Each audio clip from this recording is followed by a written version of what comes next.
And welcome everybody to the Social Media for B2B Growth podcast. I'm your host, Michelle J. Raymond. And this week, listeners, we're going to dive into short form video. How do we actually use it to grow our brand? And while I was wandering the halls at social media marketing world, I came across the one and only Jera Bean. Welcome to the show. Thank you so much. I'm so excited to be here. Now, there is one request that I did have from you. It's my favorite American word that has not made it into Aussie language. Can you give me one howdy y'all? Howdy, y'all. What's going on? I love it. I appreciate you for indulging me. And I promise you, I'm not going to do it for the rest of the show because I think when it comes to short form video, this thing, I think there's probably a lot of listeners out there that were hoping it would just go away, that TikTok was a craze, maybe real shorts. But we're seeing on LinkedIn that has started to come through. We're getting a brand new short form feed for video tested. But as someone that has, and I'm going to say it and throw it out there, and I know it'll make you feel a little uncomfortable, but you have almost 2 million followers across TikTok and Reels over on Instagram. Yeah. And if you want to go and follow that content at jera.bean, and the notes will have the details. But that is huge. So you must be doing something right, my friend. Well, thank you. I sure hope so. Did you ever expect it to grow that much? No, I didn't. I remember the very first day I posted on my Instagram account, my current Instagram account, where I used to be Workout Bean because I was in the fitness world. Now I'm Jera Bean. It was April 4th, 2015. So I've had my 9-year anniversary of social media, where I originally started off as a content creator and influencer. And then it was in 2019 that I pivoted into the world of social media coaching, education, speaking, etc. So it's been a long journey, to say the least. And I think that's something that I want to get across, that overnight success isn't really overnight success. So No. if you are just starting out with short form video, then it's okay. And we're going to be talking about some of Jera's strategies around this. And at the end, I promise if you hang around, we're going to get a little spicy and talk about what some of the biggest misconceptions are. But we're not going to dive into that straight away because Jera, I want to talk about one of the concepts that you share about, and Sure. it's your concept of taking messy action. What is it and how does it help? Messy action. It's a great concept for life, and it's a wonderful concept for social media. I think when it comes to social media, especially when we're talking about video, Reels and TikTok, people feel like there are so many rules. They feel like it's black and white. There's one way to do it, and if I don't do it right, I'm going to mess up. So I need to take the time to figure out how to create a video. What's a hook? What time should I be posting? How do I edit my reel? And sure, all of these things can come into play. But what I find is that when it comes to video content, the more that we can take action, the more that we will learn by doing. I actually think a large part of social media, specifically video, is this gray area. And one of my favorite things after having worked with a lot of people, after having done research, I'm constantly scrolling on TikTok, Instagram to find different examples, to research, see what people are doing. For every example of one person doing it one way, I can find you an example of someone doing it the complete opposite way and finding success. So, for example, someone might create all of their content around trends and trending sound, while someone else might create 100% original content and just talk straight to the camera for every single video. And then, of course, we have the people who are in between. But I can find so many examples within these ranges. And so I find the more that someone takes action and experiments and fumbles through the process of video, because believe me, this is not an inherent skill that we are all born with. The more that you fumble through it, the more you're going to go, ooh, I actually really like talking to camera, or I have a lot of fun creating transitions, or ooh, I can start to feel this certain style of my own develop. But I guarantee you, none of those things are going to happen if you just sit and think about it, or if you just scroll and look at what everyone else is doing and never actually implement yourself. So messy action is learning by doing, and it's also accepting the fact that you may not have all the answers, but you're going to still show up and try despite that. And the fact is, by showing up and trying, you're going to be in front of most people that are still sitting in the grandstands watching everybody else scrolling on by. And I found that for myself. Video was the thing that paralyzed me. I've shared the story a million times on the podcast. I signed up for a digital marketing course.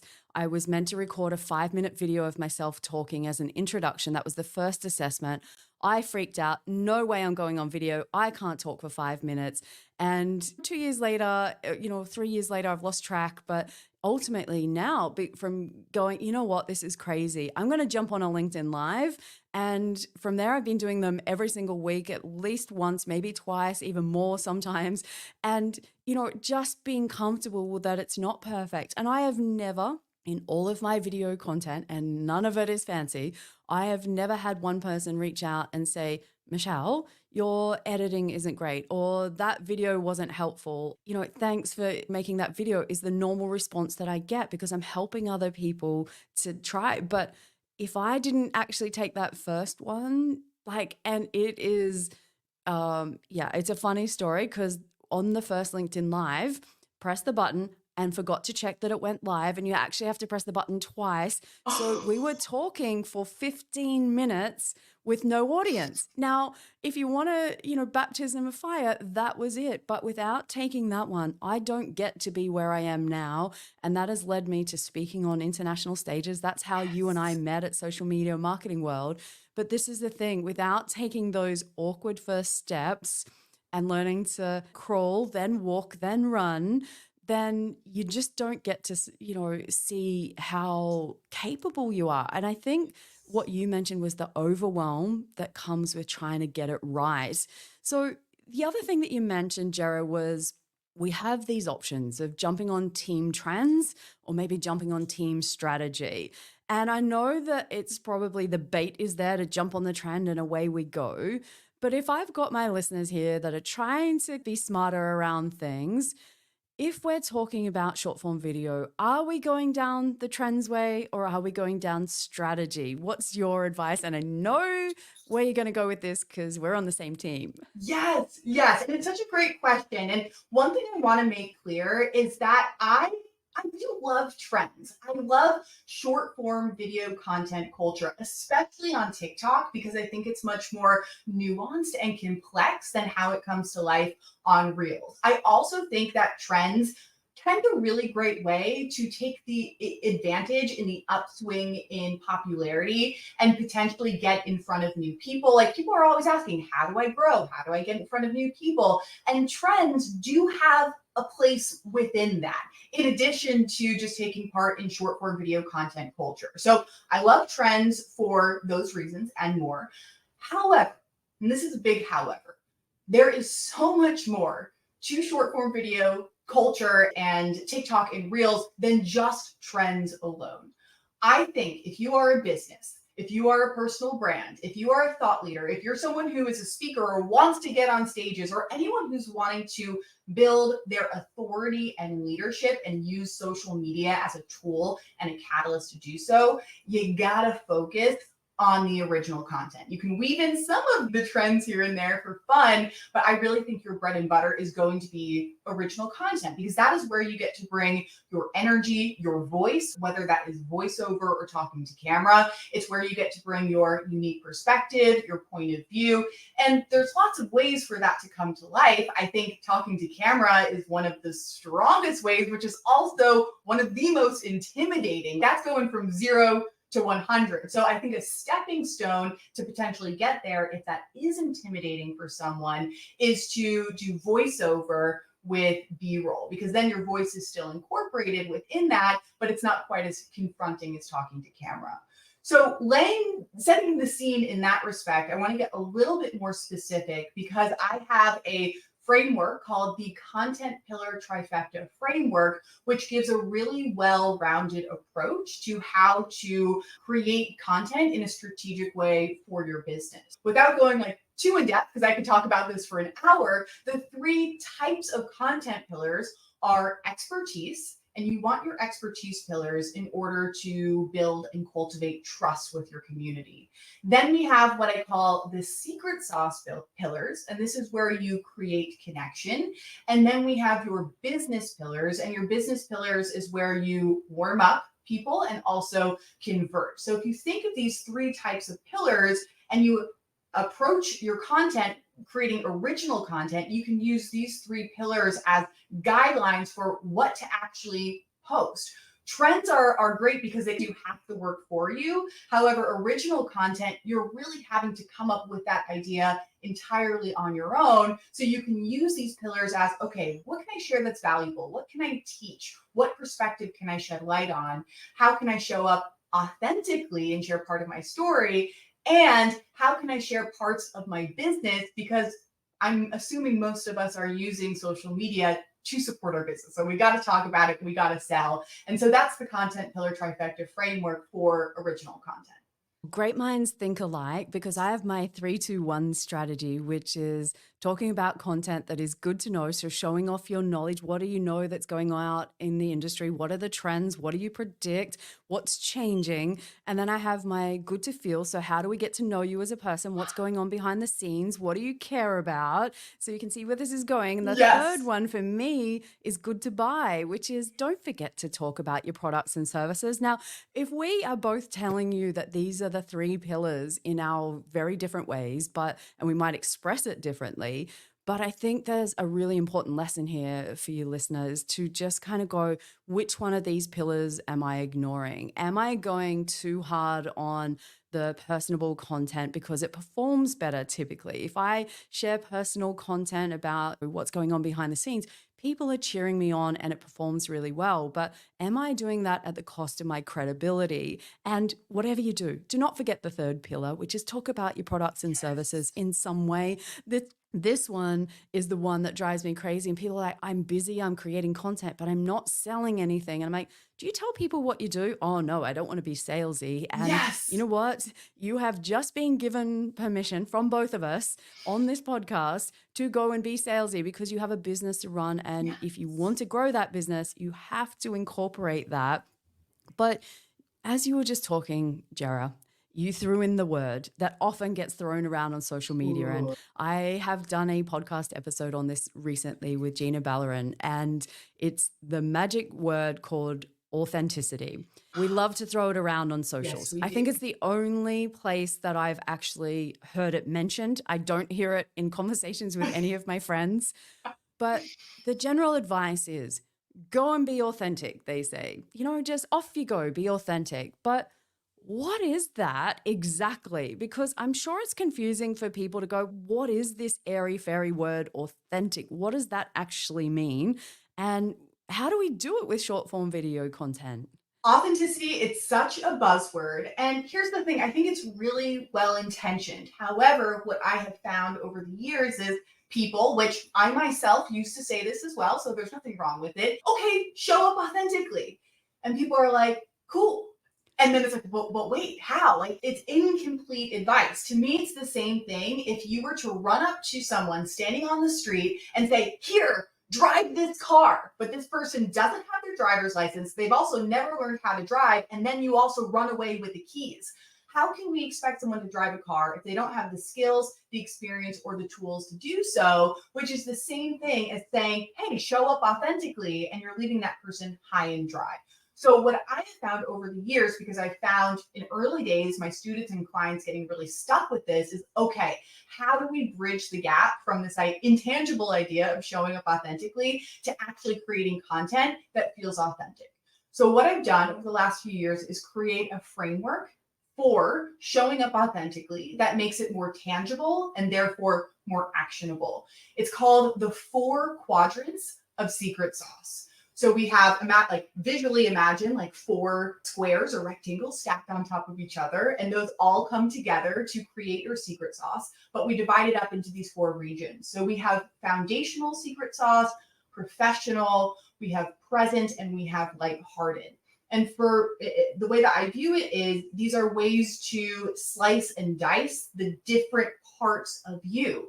Foundational focuses more so on the past. What are the experiences, stories, moments, achievements, pivots, challenges that you've overcome that have brought you to where you are today?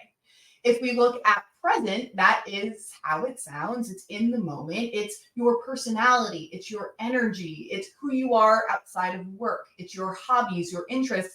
And it's not just the good things, it could also be the tough things you're going through in the present moment as well. Then we go to professional, and this, as it sounds, focuses on the entrepreneur, the business, the professional side of you. And it's what differentiates you? What are your values as a business? What are your custom frameworks and ideas? What are your processes? Why would someone come to you over someone else who might be in your field? What is it that makes you unique in your position? This also applies to companies as well. So it's not just for individuals, this entire framework, by the way. And then lastly, my personal favorite, we have lighthearted, which is the silly, the goofy, the off the cuff, the casual, and so on. And so with these four quadrants, it gives you tangible ways to present your authenticity via all content, but also very specifically via video content. But one thing I want to make very clear, a big misconception about showing up authentically is that you have to bear it all. You have to share everything. You have to share every nook and cranny of your life. Now, if you want to do that, by all means, feel free. But I am someone who really encourages people to set boundaries and have privacy if they want it.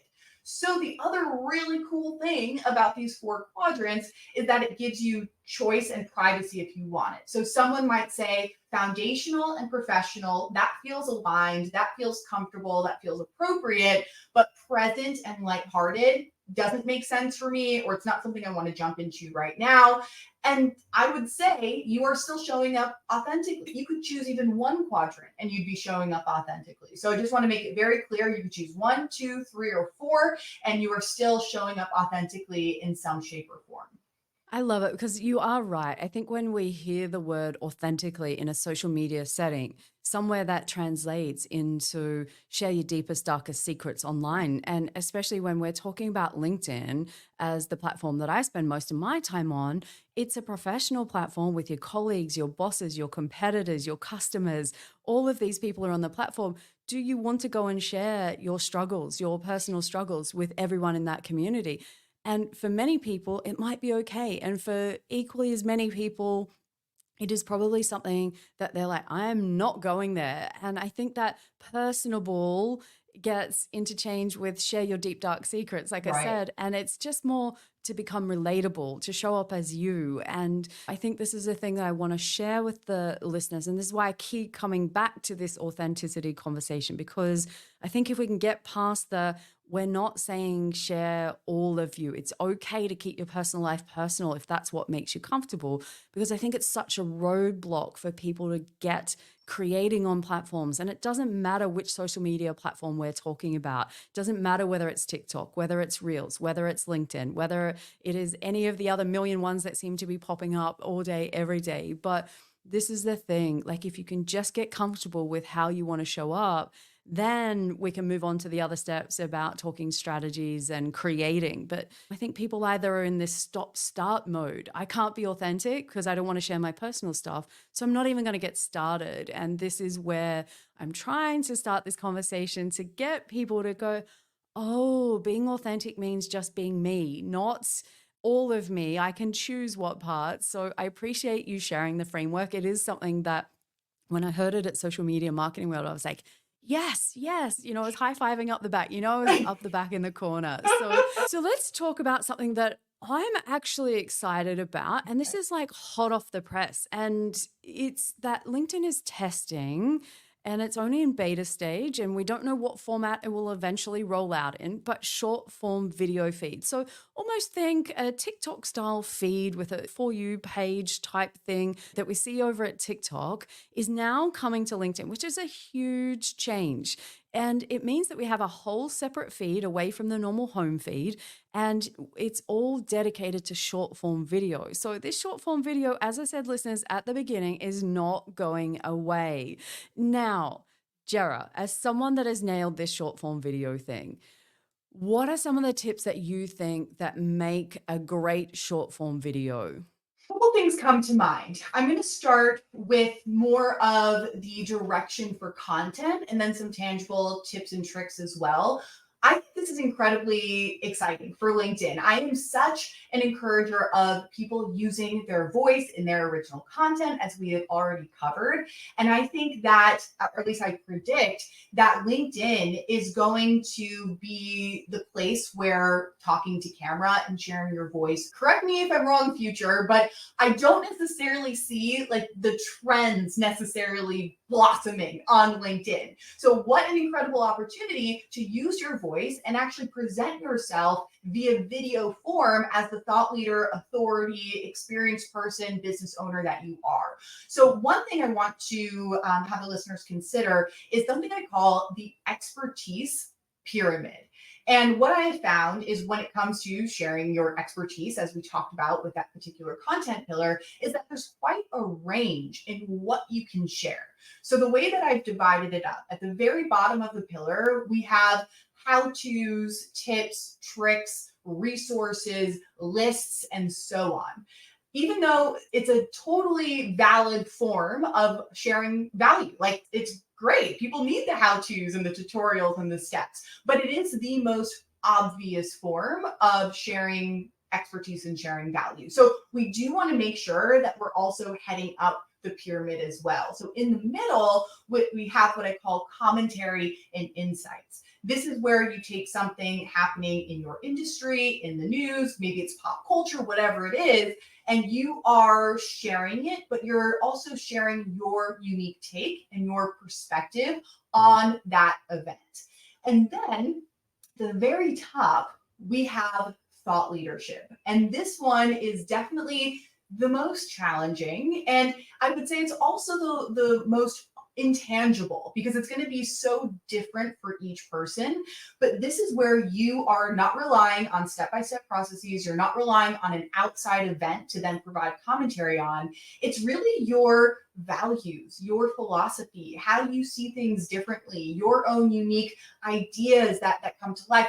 I would say that the professional secret sauce, some of that actually crosses over into thought leadership potentially. So I think when it comes to approaching the content ideas, I would use the expertise pillar in that way. The next thing that comes to mind is a little bit more tangible. One thing that people struggle with, especially with talking to camera content, is that they go on for a very long time and they don't necessarily get to the point. So I want to introduce a phrase I'm called sitting here sometimes going, I could be guilty of that some days.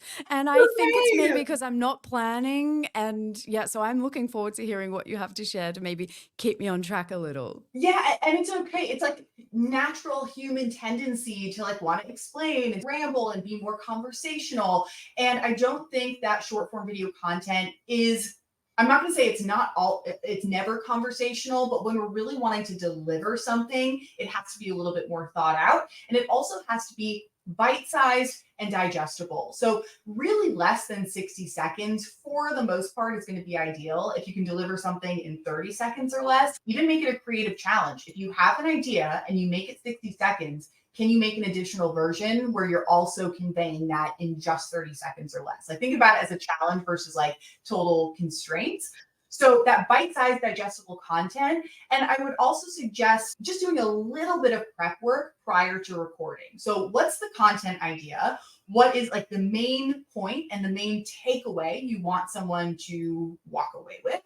And then you're introducing it with a hook that is going to at least give people insight into what you're about to talk about. It doesn't have to be this clickbaity thing that you're just stressing over. It could just be a title to the piece. And then you want to lay out whatever it is that you're explaining. And sometimes it's an idea, and then you're really going to want to make it tangible as well as provide your unique perspective. And then some sort of closing statement or some sort of CTA. But if you map that out beforehand, before pressing record, and then once you have that, as you are recording, you can just record sentence by sentence. It doesn't have to be this long flowing thing unless you're very comfortable doing that. And then you're just going to edit those sentences together. And oftentimes, what happens is you take out the ums, you take out the pauses, and it's this sort of dynamic piece that goes from sentence to sentence without any rambling, without any pauses, without any buts or ums. So that would be my more tangible advice is just take a moment to lay out what you're trying to convey and a loose structure or a script if you want. And then if you have trouble recording, just go sentence by sentence or 2 sentences at a time. And then you can stitch it together very easily in an app like CapCut, for example. Yeah, that's amazing. I think that's the next frontier for me is being able to plan some of this stuff out a little bit more. And I want to challenge myself because I've been putting the block out there that I can't do, and this is just a story I tell myself to stop me from doing it, but I can't do fancy transitions. I can't do this. I can't do that. And these are the things that go on in my personal head. I'm sharing that with other people because you see me on these live sessions, on podcasts, making my YouTube videos, longer form content, no problems at all. For some reason, when it comes to short form 30 or 60 seconds, which I've got mountains of content, is I can't do fancy transitions, Jera. So therefore, I'm ignoring the whole platform or I'm ignoring that whole format, no matter how popular it is, no matter how much I know I should. So can you just give me a virtual slap to say, Michelle, it's not about the fancy transitions. Can we just like get me off this? I'm literally virtually slapping you right now. And I just want to say too, like you never have to do a transition. Like you could just have straight talking to camera videos and every single post is that. Remember what I went back to, like for one person doing all the transitions, for someone else, they're only doing talk to camera videos and they've never created a transition in their life. Now, one thing I will say, I'm very excited. I am releasing my first self-paced video editing course for how to edit short form video content, Reels and TikToks. And transitions are like one small module. I really focus on talking to camera, vlogs, tutorials, all of this, because a lot of people are lacking those skills. And it also shows that you can create really effective, compelling short form video content without necessarily it always being the bells and whistles. So yeah, I'm really excited for that.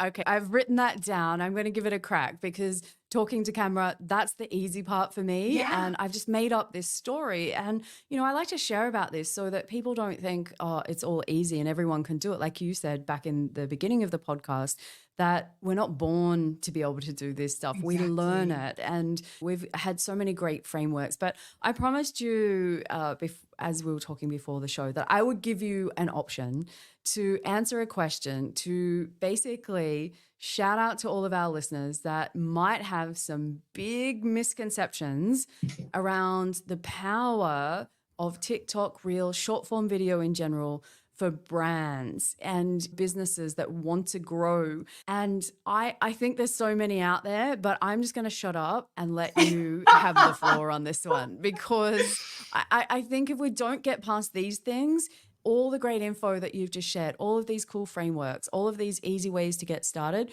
people are just going to go, yeah, but. So over to you. Ooh, where to even begin? I think a good one that I still hear sometimes, and I will say it is a little bit more for TikTok than it is for Instagram, is that it's just an app for kids. It's just dancing. It's like, yo, this isn't like 2018 and prior anymore. That is not what TikTok is anymore, unless you really like that type of content, and then it's going to serve you that type of content. So I have seen so many brands, whether we're talking like big companies or smaller teams, and seeing the way that they show up on these platforms and getting creative is so cool and completely bust that myth. And so related to that, I don't know if it's as much of a misconception or maybe it's more of like a misuse of short form video as a company or as a brand, is focusing only on the product, whether that is a physical product or whether that is the service. I can guarantee you that if your feed is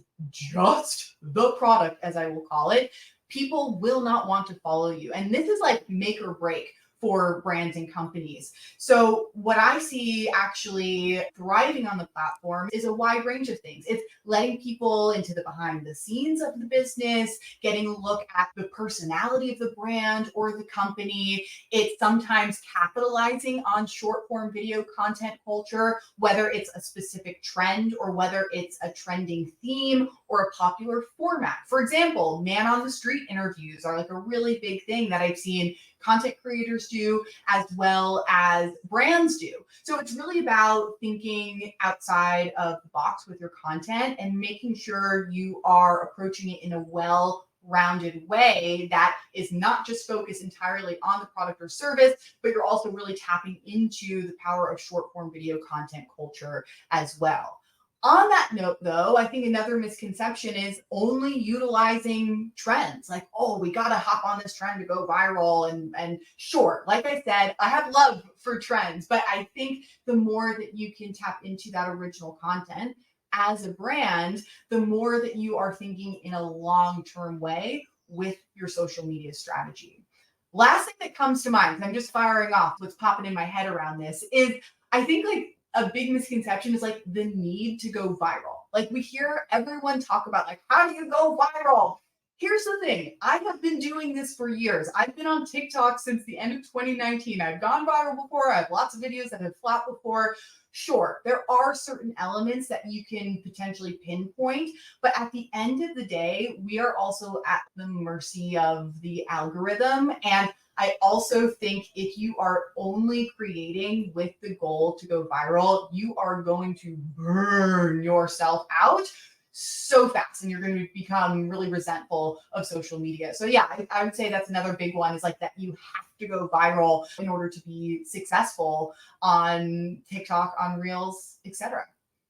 Look, I'm not going to add anything more to that because I think you've nailed it on those misconceptions. And I think they're across all social media platforms. I think if brands don't start, especially in the B2B space, don't start engaging with digital media in all kinds of different formats, there's a missed opportunity. And the real risk is that your competitors will get a jump on you and they'll lead the industry and you'll be left behind. And this is what I'm starting to see lots of B2B businesses are starting to go, oh, we know we should be on these things, but we're now going to start. And, I'm excited to see LinkedIn going through a bit of a renaissance right now because there's a lot more energy around it of, oh, this is exciting, which I'm obviously super pumped about. Now, I would talk all day with you about this stuff because I have learned so much and I enjoy it. But my question for you, one last actionable tip for the listeners is how I love to wrap up the show each week.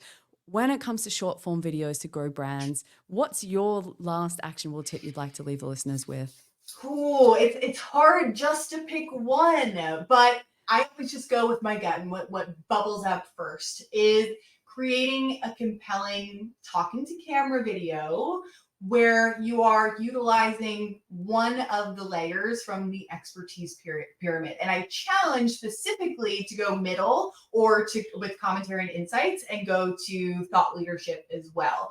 I think out of all the types of videos, talking to camera can be the most confronting for a wide range of reasons, but I also think it can be the most powerful. And when used consistently, that is how people get to know you if you're a personal brand. That is how people get to get a peek behind the scenes if you're a larger brand with multiple people. So you could do it in one single shot, but I would also recommend what I encouraged prior with recording sentence by sentence and then editing that together to take out the ums and the pauses and the filler words. So talking camera, use the expertise pyramid, and then edit that to make it a little bit more dynamic and keep the video flowing along.